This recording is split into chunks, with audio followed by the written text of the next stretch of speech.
we're going to explain the true identity of our people. A lot of people have been putting a lot of stock in Isaiah the 53rd chapter. They seem to think that this is a chapter speaking about the Messiah. Well, the truth of the matter, it is. This is a chapter dedicated to the Son of Yahweh, who is the Anointed One, who is the Messiah. But the problem is, most of our people think that this is an individual that died 2,000 years ago. But today I'm going to show our people who this particular person or persons is that's mentioned in Isaiah, the 53rd chapter. We're going to start reading at the first verse, and we're going to let you know who this great chapter is speaking of. Isaiah chapter 53, verse 1. Who hath believed our report? And to whom is the arm of Yahweh revealed? For he shall grow up before him as a tender plant. In other words, he asks, who has believed our report? I assure you, brothers and sisters, there is no report nowhere in the Tanakh, nowhere in the Torah, about somebody coming to earth to die for your sins and cleansing you of your sins by his blood. There's no scriptures on that at all. Matter of fact, that very notion is contrary to the words of the true and living Elohim. Let me just show you one thing in the law. And if we look in the book of Deuteronomy, the 4th chapter, the 2nd verse, it says,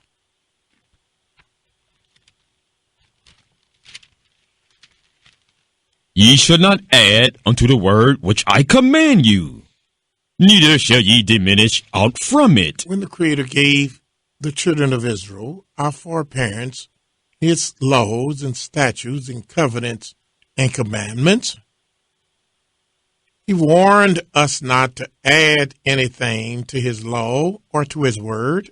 And he said, don't diminish from his word. And that's what we're going to do. We're going to comply with the orders of the Most High. I'm going to read exactly what Yahweh says, and I'm not going to add a word, nor am I going to take a word away. And according to his word, his law, no one is allowed to die for another man's sin. The Creator said no man can die for another man's sin. We read in the book of Deuteronomy, 24th chapter, the 16th verse, it says, The fathers shall not be put to death for the children. This is the words of Yahweh, and Yahweh does not change. His word does not change. And he told us not to add to his words. Now, what did his word says? He said, the fathers shall not be put to death should not be put to death for the children. They should not be put to death for the children. Neither shall the children be put to death for the fathers. And neither shall the children, and that's anybody's child, Mary's, Joseph, Zechariah, Zephaniah, Hananiah, Mishael, Azariah, Malachi, Ezekiel, nobody's son can be put to death for the fathers. Every man. Then the Creator says explicitly and emphatically through his divine word, which he warned us not to add nor diminish from his word, he said, Every man shall be put to death for his own sin. For his own sin. So this destroys the possibility of somebody coming to die for the sins of the world. This destroys the premise that a son can come and die for the fathers of Israel. This destroys that notion. So that's not our report. When it said, who has believed our report? That's not a report that was given. But the report that was given that the world does not want to accept is the fact that Yahweh does have a son, but his son, Mr. Negro, is you. He says in the book of Exodus, the 4th chapter, the 22nd and 23rd verse. Exodus chapter 4, verse 22. And thou shalt say unto Pharaoh, Thou shalt say unto Pharaoh, Thus saith Yahweh, Thus said Yahweh, Israel is my son. The Creator said, Israel is my son. Now, was he lying? No, the Creator does not lie. He said, Israel is his son. This is the only nation that the Most High spoke of as being his son. Israel is my son. And then the Creator said, even my firstborn. Continue. And I say unto thee, Let my son go, that he may serve me.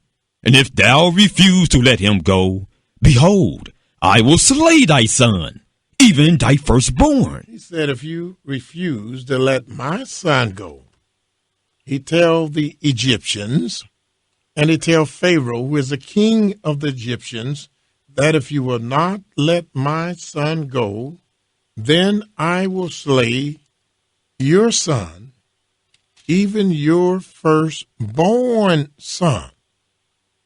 So the nation that the Almighty calls his son is Israel, a whole nation of people called Israelites are the sons and daughters of the Most High Yahweh. The tribe that the Most High has dedicated to be his son is one of the 12 tribes of Israel called Ephraim. And you can find this in the book of Jeremiah, 31st chapter, the 9th verse. I want you to turn there. I want to give you a chance to turn there so you can see what tribe Yahweh calls his firstborn son. Jeremiah chapter 31, verse 9. They shall come with weeping, and with supplications will I lead them, and I will cause them to walk by the rivers of waters in a straight way, wherein they shall not stumble. For I am a father to Israel, and Ephraim is my firstborn. Here the Creator let you know that Israel is his son. He said, I'm a father to Israel. So if he's a father to Israel, here the Creator sending Israel again is his son. And then he says, of the sons of the tribes of Israel, the tribe of Ephraim is my firstborn. So here we have a nation, we have a tribe, and then we have something else. There is an individual. There is a person. There is a great king that Yahweh says is his firstborn son.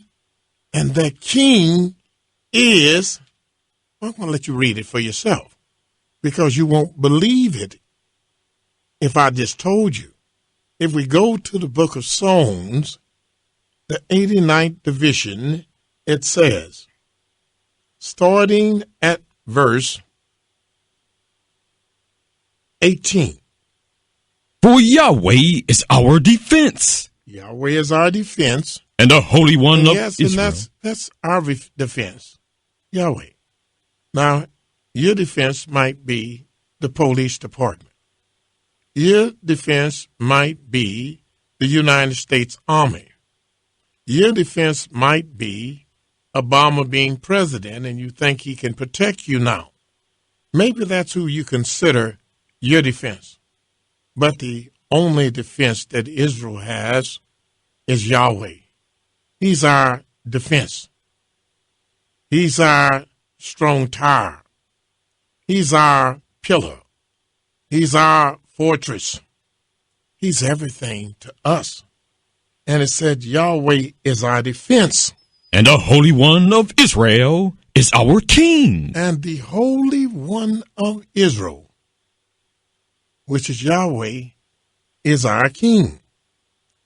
It didn't say that Clinton is our king. It didn't say Pharaoh is our king. It didn't say Obama is our king. But the only king that true Israel has is Yahweh. And true Israel refuses to accept anyone else as their king other than the Most High. Because Yahweh is a jealous Elohim, even a consuming fire. And that's why we are catching so much hell today, is because our people were not content in Yahweh being our king. They wanted a king like the other nations. That's the reason they were so enthused and celebrated or attempting to celebrate the inauguration of Obama, because now they finally have a king that they can call their own.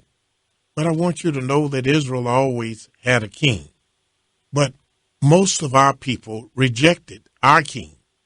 But true Israel, the elect of Yahweh, refuses to accept anyone else as our king other than Yahweh and anyone else that he appoints. And he has given us a king on this earth, but that is yet to come. And the king that he is talking about, you're finna read about him right now. Verse 19.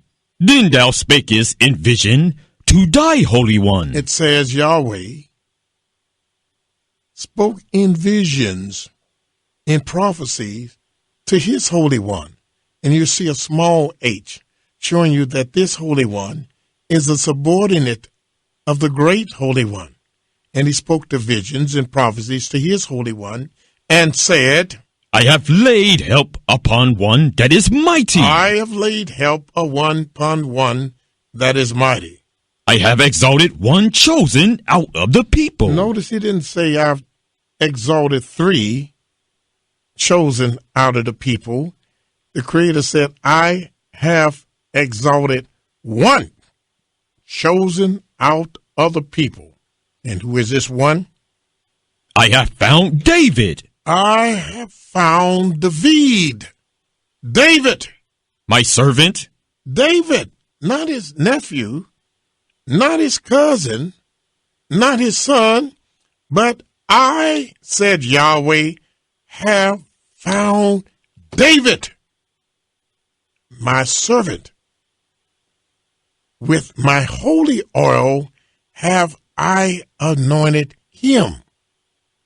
Well, in the New Testament, according to the New Testament, Christ was never anointed with the holy oil that all kings, that all anointed ones are to be anointed with.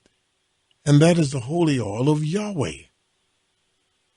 With whom my hand shall be established. Here Yahweh says his hand shall be established through David.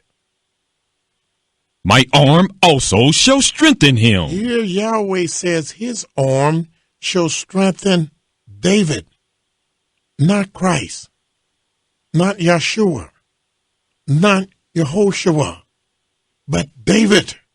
The enemy shall not exact upon him. His enemies shall not prevail upon him. Nor the son of wickedness afflict him. Neither shall the son of wickedness afflict him.